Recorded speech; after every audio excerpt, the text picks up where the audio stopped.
back to the Dental Hygiene Basics podcast. My name is Dana. I am your host, always excited to be here. And today we're talking about a new study method that I just learned of, and it's called the Cornell method. And the Cornell method is designed to basically make note-taking a little bit better, more streamlined, but also to help you with your studies, to help you achieve more of an active recall instead of a passive recall, which we've talked about in many of my episodes. A lot of students sit through lectures in dental hygiene school or in regular school. I say regular school, but maybe your prerequisites. You may be sitting in lectures that are 2-3 hours long.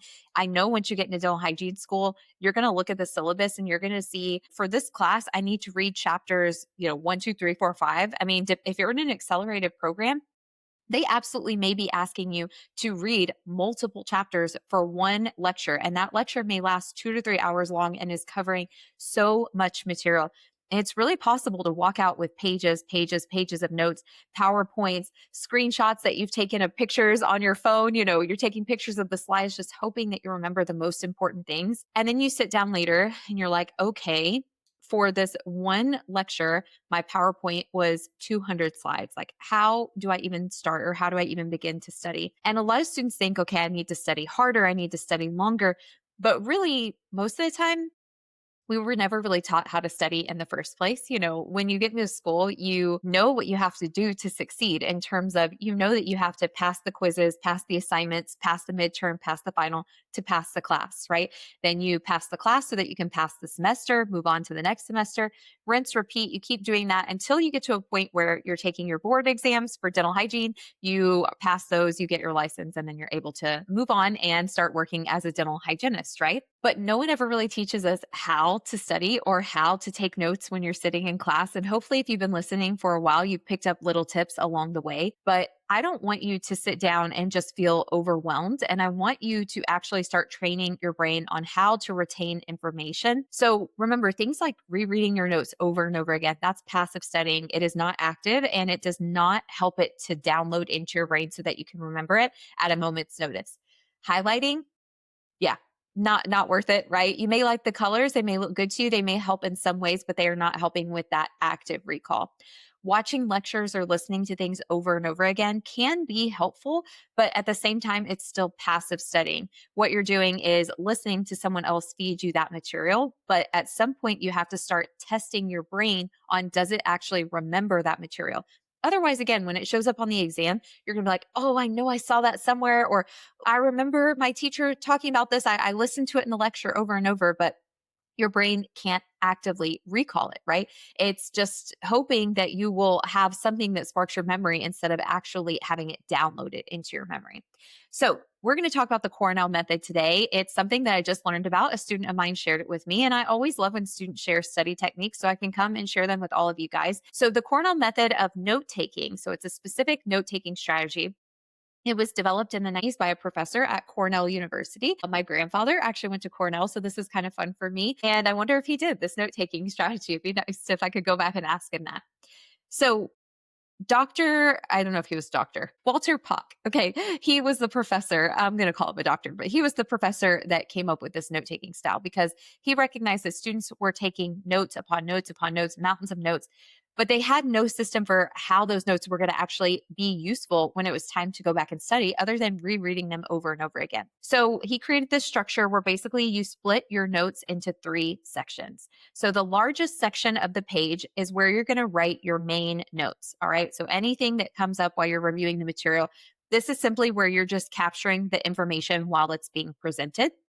But next to that, you're going to have a column where you write something like later cues or questions about the information that you recorded. I'm going to give examples of these in a minute, but these could be key terms, definitions, or questions you could ask yourself about the concept. Okay, so that's a smaller column, maybe to the left of this bigger column where you're writing your main notes.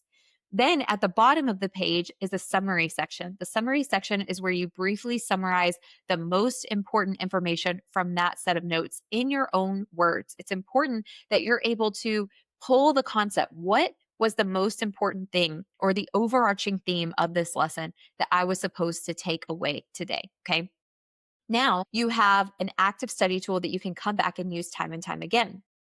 The thing is, I know students, you're probably asking, you're like, how is this going to work in a real dental hygiene lecture when, again, I have 3 hours of lecture and I have to take multiple notes, and it's not just one topic that we're talking about, right? So I don't want you to think one lecture as one giant page of notes. I want you to break the lecture into concepts. So, for example, if your lecture is covering topics like periodontal disease classifications, the host response, risk factors, all three of those could have its own Cornell page, okay?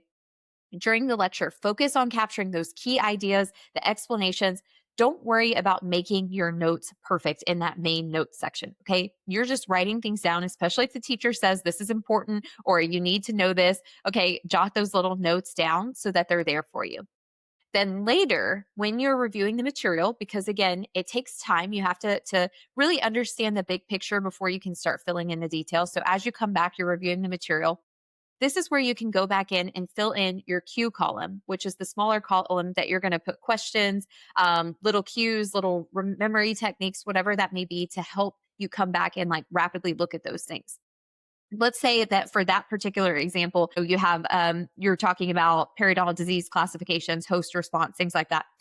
Well, in that cue column, you're going to try and write some questions to trigger your memory of what that topic was about. So it may say, what bacteria are associated with chronic periodontitis, or which risk factors increase the risk of periodontal disease progression. So you're going to write a few questions that tie to that overall theme so that you can come back and start testing your memory on those. Okay.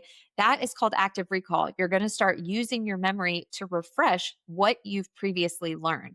You don't want to just come back and read those notes over and over again. It's not going to download in a way that you can actively retrieve it when you need it.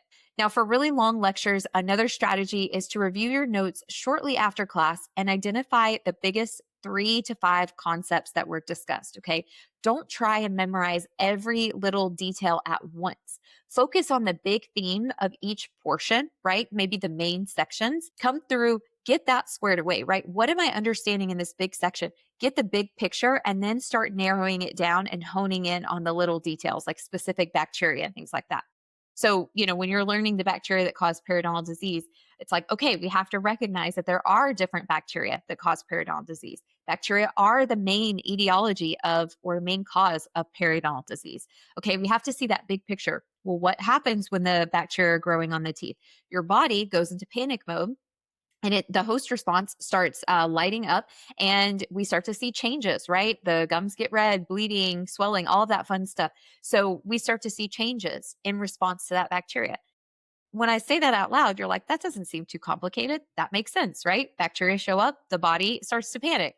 Okay, now we've seen the big picture. How do we narrow down, see the little picture? Okay, well, what bacteria cause the body to panic more? Some are worse than others, right? How do they build on the teeth? We start to fill in the details. But first, just take the big concepts and try and narrow those down first, okay?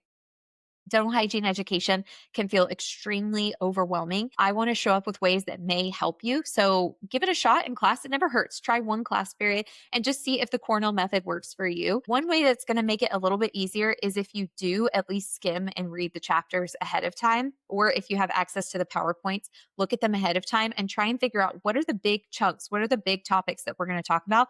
That's where my notes need to be focused. I'm going to have a page for each of the major themes that we're going to cover in class today. And if you just look at it ahead of time, that's your first exposure, right? And then if you go in and you take notes and you actively listen in class, that's your second exposure. So we're building that exposure so that you start to, again, put together this puzzle piece picture of the concept. And then eventually you start to dig into the nitty gritty details. Okay. If you have tried the Cornell method and you like it, I would love to see it. You can even send me a picture of your notes. We can post them on socials and say, hey, look, this is what students are doing. It's working for them. Or if you have another technique that you'd love for me to share on the podcast that has really helped you, please, by all means, we are here to help each other. I always say lift as you rise. So if you've got one thing figured out and it's really working for you, share it with us so that we can share it with others. Thank you so much for listening. And if you have any questions, hopefully you know by now where to find me. You can find me on socials at Dental Hygiene Basics. We're here for you every step of the way. Best of luck on your journey, future registered dental hygienist.